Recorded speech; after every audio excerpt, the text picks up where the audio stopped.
빌런입니다. 이번에 리뷰할 브랜드는 오데마 피게, 모델은 로얄오크 크로노그래프입니다. 드디어 여기까지 왔네요. 지금까지의 노력이 보상받는 느낌입니다. 모든 시계 브랜드의 목표이자 모든 시계 애호가의 꿈인 모델입니다. 이 브랜드를 모르시는 분들을 위해서, 이 모델을 처음 보시는 분들을 위해서 제가 생각하는 이 모델의 가치, 이렇게 비교할 수 있을 것 같아요. 핸드폰 시장에서 아이폰이 가지는 의미, 로얄오크에 대해서는 하고 싶은 이야기가 엄청 많아요. 그런데 추후에 로얄오크 오프셔에 대한 리뷰도 준비 중이기 때문에 1부, 2부 정도로 내용을 쪼개서 리뷰를 만들고자 해요. 1부인 로얄오크에서는 천재 디자이너 제랄드 젠타와 로얄오크의 탄생, 그리고 이 시계의 아름다움에 집중할 거고요. 2부인 로얄오크 오프셔에서는 젠타 디자인과 수많은 오마주들에 대해서 이야기해 볼게요. 로얄오크에 대해서 이야기하기 이전에 제랄드 젠타가 누구인지 먼저 알아야 해요. 그는 누구인가? 구글에 제랄까지만 입력해도 연관 검색어에 보이네요. 발렌시아가, 생로랑, 샤넬 이렇게 디자이너의 이름이 먼저 나오는 패션업계의 브랜드와는 다르게 시계 디자이너는 시계 브랜드의 뒤편에서 활동하고 있었어요. 왜냐고요? 아무도 궁금해하지 않았으니까. 누가 시계의 디자이너를 찾을까요? 브랜드가 모든 것을 설명해 주는데요. 제랄드 젠타는 시계 디자이너라는 직업을 세상 밖으로 꺼낸 사람입니다. 로얄오크의 탄생에 얽힌 일화가 재밌어요. 오데마 피게, AP라고 할게요.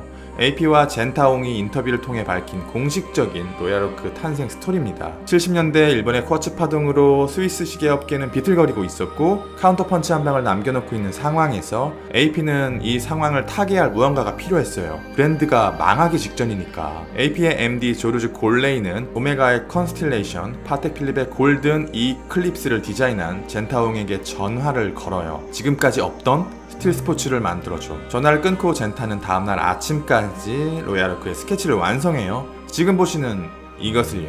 그런데 지금까지 없던? 이 말이 조금 이상하지 않나요? AP는 왜 이런 조건을 붙였을까요? 왜냐면요, 이 당시의 시계는 금으로 대표되는 럭셔리 워치와 스틸로 대표되는 툴워치가 아주 명확하게 구별되고 있었어요. 부자들은 결코 스틸로 된 시계를 착용하지 않았고, 스틸은 다이버, 파일럿, 밀리터리 같이 특정한 목적을 지녔거나 혹은 저렴했습니다. 확실한 경계선이었던 거죠. 소재는 AP는 이 불문율을 부셔버린 첫 번째 시계 브랜드입니다. 우리가 생각하는 것처럼 시계를 하나 만드는 게 쉽지 않나 봐요. 이 디자인을 구현화하는 데 1년이 넘는 시간이 필요했습니다. 1년 뒤 로얄오크의 첫 번째 프로토타입을 완성했는데 아이러니하게도 스틸이 아니라 화이트 골드로 만들어져요. 이게 왜 그러냐면 그 당시의 기술력으로 고품질의 스틸을 가공하는 데 드는 비용보다 화이트 골드를 가공하는 데 드는 비용이 더 저렴했나 봐요. 재밌죠? 로얄오크가 세상에 처음 공개되었을 때 많은 사람들이 이렇게 말했어요.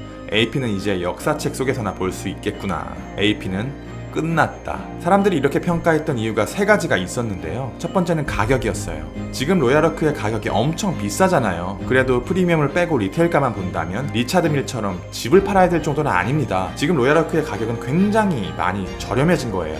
가장 기본형 로얄오크가 공홈에서 2,600만원으로 나오네요. 그런데 이것이 처음 출시되었을 때 가격이 얼마였냐면 413만원이었어요. 정말 말도 안 되는 가격이었습니다. 이때 롤렉스 서브마리너가 40만원이었거든요. 두 번째는 소재. 이미 말씀드렸듯이 이 당시에 고가 시계는 금이라는 고정관념이 있었어요. 스틸은 가난한 사람들의 시계라는 관념이 지배하고 있었는데 하이엔드에서 스틸을 만든다? 세 번째는 사이즈.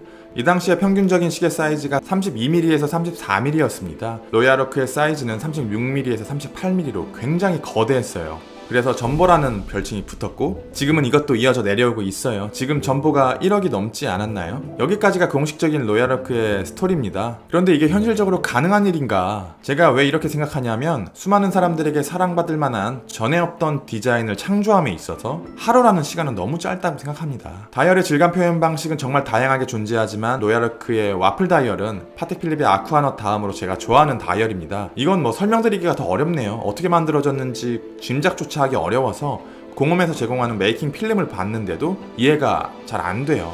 모르겠습니다. 오돌토돌한 다이얼을 베이스로 그 위에 작은 사각형들이 볼록하게 튀어나와 있는데 그 위에는 고퀄리티의 기호쉐가 입혀져 있어요. 감동입니다.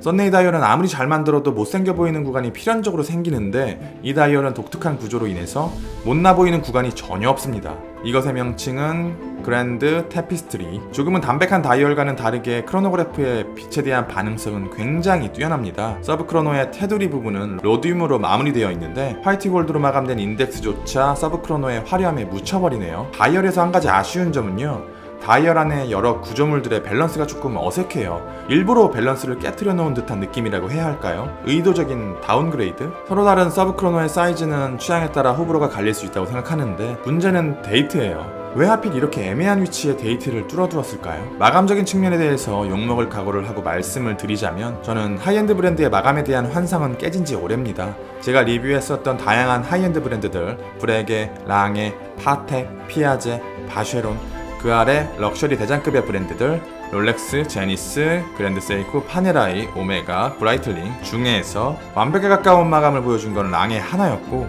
대부분의 브랜드가 롤렉스나 그랜드 세이코 선에서 정리됩니다.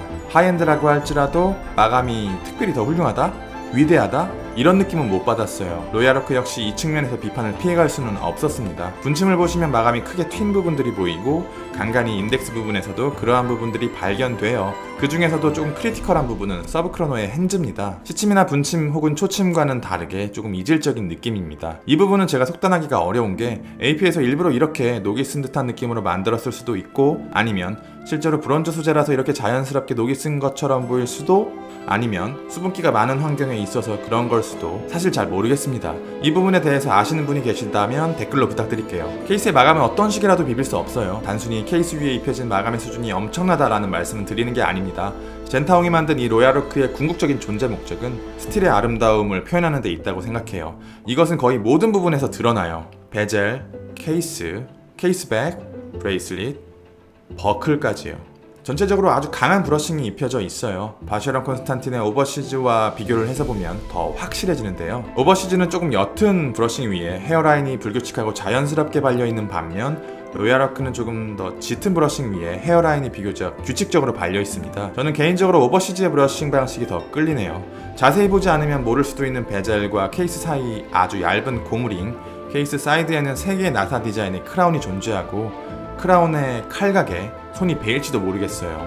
정말로 이 부분에 옷이 닿으면 찢어질 수도 있겠다는 생각이 드네요. 러그가 별도로 존재하지 않고 브레이슬릿과 케이스가 이어지는 디자인이라고? 그러면 생각보다 손목이 얇아도 괜찮겠는걸? 이라고 생각하시면 오산입니다. 공식적인 케이스 사이즈는 41mm지만 실제로 브레이슬릿을 제외하고 케이스 투 케이스까지는 52mm고 브레이슬릿의 방향이 아래로 향하는 부분까지는 58mm입니다. 생각보다 손목이 받쳐줘야 착용할 수 있는 구조로 디자인되어 있어요. 제 손목이 17cm니까 참고하시면 좋을 것 같습니다. 발매 후 선풍적인 인기를 끌었던 지아로크의 디자인이 잠시 참조 출연했네요. 지아로크는 다양한 색상이 출시되었는데 저는 이 그레이가 가장 이쁘더라고요. 케이스의 두께는 고작 11mm로 무브먼트는 칼리버 238호입니다. 40시간의 리저브를 가지고 있어요. 방수는 고작 50m로 스틸 스포츠라고 하기는 조금 연약한 편이죠.